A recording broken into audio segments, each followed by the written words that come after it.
Afternoon, everyone. Afternoon. It would have been a Wednesday game. We just have one embargo section with all the content being embargoed until 10:30 tonight. Vinny?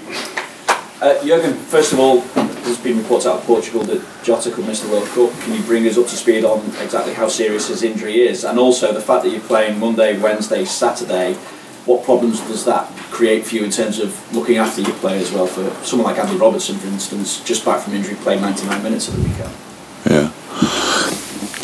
Yeah, really not good news about Diogo. Yes, he will miss the World Cup. Pretty serious injury in the muscle, calf muscle, and now we have to. The recovery starts, or the process starts. Let me say like this, and yeah, so that's it pretty much. So that's the first diagnosis, which was pretty clear, and all the rest will now follow in the next few days. So very sad news for the boy, for us of course as well, for Portugal, for everybody. So yeah, that's it. Yeah, you're right. We need to have a look at that. In general, we always try, and if we can. Consider it lineup-wise, and we will do that. So we see how the boys feel today when they come in. It's now second day after the game, and same moment -1 intense period. We are used to intense periods, so it's not the biggest difference, but it's clear. Full energy will be required again against West Ham in a good moment. We have to say they're just a similar start to the season like we had, I would say, but since then they found their way back and are a really strong side. Just to clarify with Diogo, does he need an operation? No. David Moyes said he hopes you are in the dugout tomorrow night. So part of this job is you want to play against the best, compete against them, and Jurgen is up there with them all. Do you know yet whether you're going to face a touchline ban, and do you agree with David Moyes as well when he says, look, anyone who's in that kind of situation would effectively feel the same? He says, we have great respect for referees and the work they have to do. I hope in their way they will understand that for 90 minutes and a bit longer we might lose our heads a little bit. I think I will be there tomorrow because it's nothing really happened yet, but I don't think that something will happen tomorrow, to be honest, a few hours before the game. I know where David is coming from. Yeah, that's clear. I still think I should have dealt differently with the situation, which I actually do usually. I said I explained it after the game. In this moment you could not bring me in this mood. No chance. But the whole game led to that, maybe a little bit. The way it went, the way it was a very, very intense game with a lot of decisions we both managers didn't understand on both sides. And this was then for me like, I don't know. In Germany we say the one drop who let the bucket overflow. Does that make sense somehow? Yeah, okay. The straw that broke the camel's back. Sorry again? The straw that broke the camel's back. Oh, okay. Yeah. Good. I'm not sure I can use that because I still don't understand it. But no, I promise that I'm not happy with my reaction. But it's again, that's the way it was, and everybody saw it. I was sitting after the game in the office of Anthony Taylor and spoke about, completely calm about all the situations and how he saw the game and how I saw the game, and it was a completely calm discussion. And but anyway, that's the situation. I got a red card, and now we wait for the process, pretty much. And clearly, it was a great win on Sunday. Absolutely. There has been fallout after it, though. Has that overshadowed the win at all? Because it should not, but I'm just thinking it appears that the relationship between the two clubs is maybe fractured, and I wondered where you see responsibility for trying to improve it. I'm not sure we have to be best friends with other clubs, to be honest, but I don't think anybody wants to be best friends with us, to be honest. Never heard about that, at least.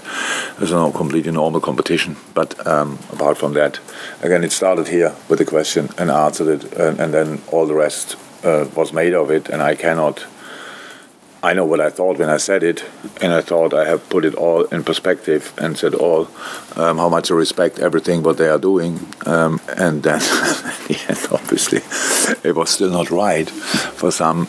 But I think the most important thing, I thought, as a club, as a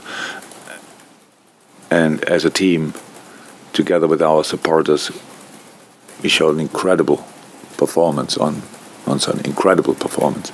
Yes, and if then something happens, if one guy throws a coin, then it's one fan, I think, and it's a massive mistake, definitely, and will get punished. And after the game, if something happens there, it's one supporter or maybe two supporters and not all of them. And I think that's true. It looks like it gets overshadowed because it was an absolute brilliant performance against an incredibly strong side in a super intense game. I was at situations which I don't want to see in a football game because we have to save the players as well. It's a really important job as well that the referees have. You could see how the game developed. The players always tried a bit more and a bit more and a bit more, and in the end, wow, how can you do that? And that's just not. And there was another game this season which I watched, where it was similar and ended up in red cards for the coaches as well. It was Tottenham. Was it Chelsea? Yeah.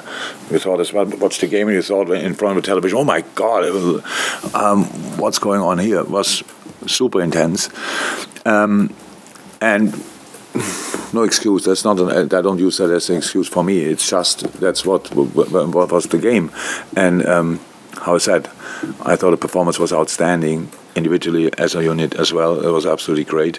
And after the game, then all the talks go about what I said and what I did and what people make of it. Don't think that should be the case, but obviously I cannot change that. Jurgen, in the context of the season, only 10 games in, 9 for Liverpool, how big was that result in terms of the Premier League? My English is not good enough. In the context of the season, I understood the question. My English is not good enough to express how important it was. Very. From all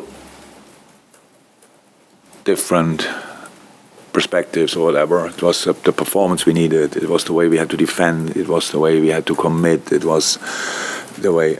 And again, I don't want to cut out our supporters because what they did so far in this season is absolutely exceptional. A very emotional crowd in a situation we all are a bit spoiled. Like might be difficult sometimes, but in the end, the boys find a way. But our supporters understood pretty quickly in this season that it's obviously not a smooth start into the season, and how they react and how they perform in the games, not on the home games, away games as well, is absolutely exceptional. I really don't take that for granted, and that makes it special. And then something like this is possible. So it was massive. This game to win it was massive. You can lose this game 1-0 and play exactly the same game, and then we see as well. Okay, we can cause them problems on our day, stuff like this. But in the end, to really feel and use it, in the end, you need the result as well, and that's what we got. Great result, obviously, but I guess it makes this game against West Ham even more important now to back it up, doesn't it? Look, when you create a start like we created it, however we did that, there's a moment in the season when you realize, okay, that means now from now on, they're all finals.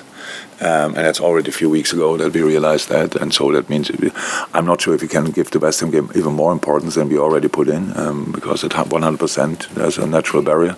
But yes, it's very important, absolutely, and we respect them a lot, and it costs us a lot of problems here and there as well all the time, because David is just doing an incredible job. So, and now brought in new players and really good, really quality players, and have now options to change. Mikel Antonio had to play like 80 games in the past, very much, and now they can share it a little bit up front there with international duties. That makes absolutely sense. Paqueta, great player. Kehrer, I know, obviously from Germany, top class defender. So that's only to name a few, and that's just the development of West Ham, and that makes it for us even more difficult. But the importance will not change. It's very, very important. Thank you. Juliet? Jurgen, how long is Diogo out for? Do you have a timeline on it at all? And how does it obviously impact the team as well with the injuries that you've already got too? Big impact. So now we can say that because he will not be in for a long time. We talk about months, yeah, and so we will see. I don't want to put now a number on it because I always hope that in the middle of the rehab, then all of a sudden there's a very positive development and we can cut days off the rehab phase. But yeah, it will be long. Sounds a really stupid question. How is he? It's Diogo, and he's surprisingly okay so far. He's an incredibly smart boy and very reflected. And I think he knew it when we carried him off the pitch. When I spoke to him for a second, when I came out, we passed each other after the game and spoke to him there, and he explained pretty much what happened. And I think in that moment he knew already that this is a serious one and could be pretty impactful for his World Cup dreams. Yeah. Carlos? Yeah, good. Seen the last few games how dangerous Darwin Nunez can be. West Ham have now got a player as well, their striker, Scamacca. He's starting to find his feet now in the Premier League. It shows how it is difficult to get used to the Premier League, isn't it? And how impressed have you been with it? Yeah, but it's difficult. Obviously, it's difficult. We had this discussion. I don't know how often. Pretty much always when we sign somebody. It's not so important which position, but do you always exceptions like Virgil stepped in and was there, Mo pretty much as well, Sadio. So that was so, and a lot of the other boys had to adapt. So, and the younger you are, and you should not forget how young Darwin is.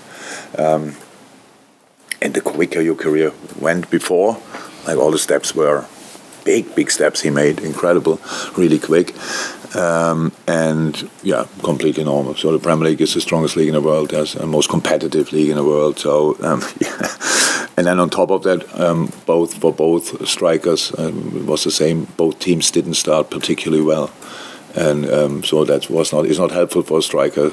As well, but I like his impact really. He's a machine. He's physically incredibly strong, and he gets there, and training gets better every day. You can see it. You can really see it how he settles more and more. He's in the team now, mind-wise, 100%. He's really arrived completely, but of course he wants to score more goals and set up more goals as well, so that all will happen, but it always took time. And you mentioned the games like cup finals now. We had so many of those cup final games last season.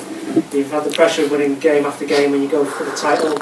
At the end of that COVID season when you had to get in the Champions League, so you're confident that your players can go on another run to get yourself further up the table?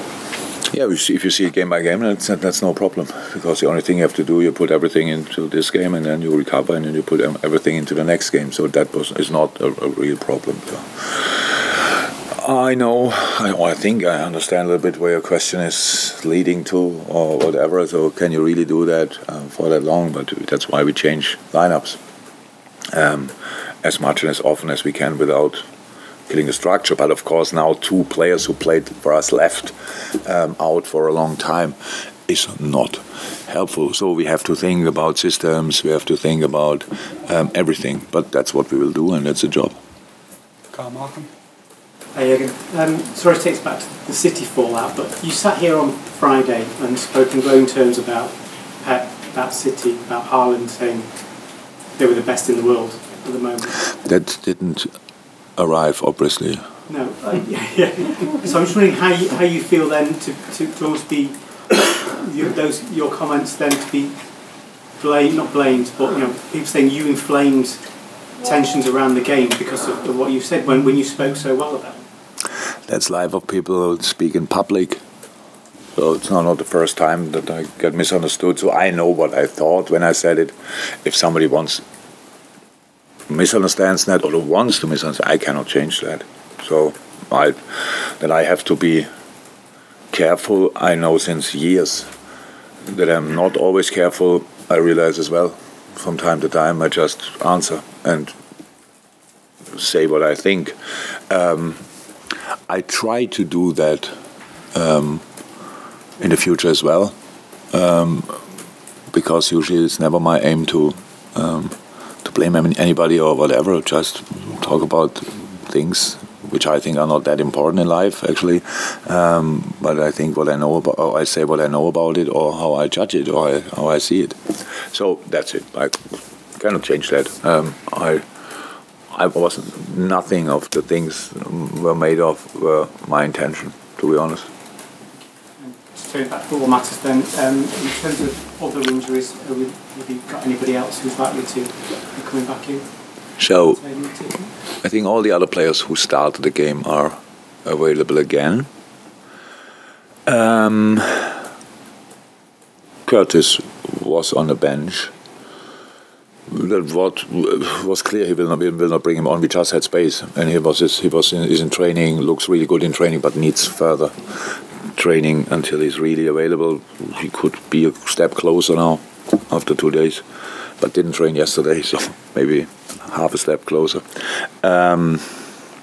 Naby, Oxley is getting closer. Is now yesterday full team training. But that needs time. Was out for a while, and now we have to make sure that he can put all the sessions in his legs which he needs. Naby is now in parts of team training, so it's all slightly different. Ibou not in team training yet, but that's how we knew before. Will not be that long. He will be in the end out maybe for 10 days until he can start training again. So that should. When was it? Was Rangers, Ibou, Rangers. So tomorrow it's a week. Yeah, tomorrow it's a week, and that's then maybe Saturday, whenever he can come is back in team training. He was not long out, so if he can train fully, he's available. Joel is still a little bit away, and of course Luis as well, not even close to team training. We've got to fit in an embargo section, as I said. Kelvin is completely back in team training. So he had a little setback, got a hit on the ankle, so we had to keep him out. But now I think he's ready to play U23s at the weekend, which would be absolutely great. Thank you.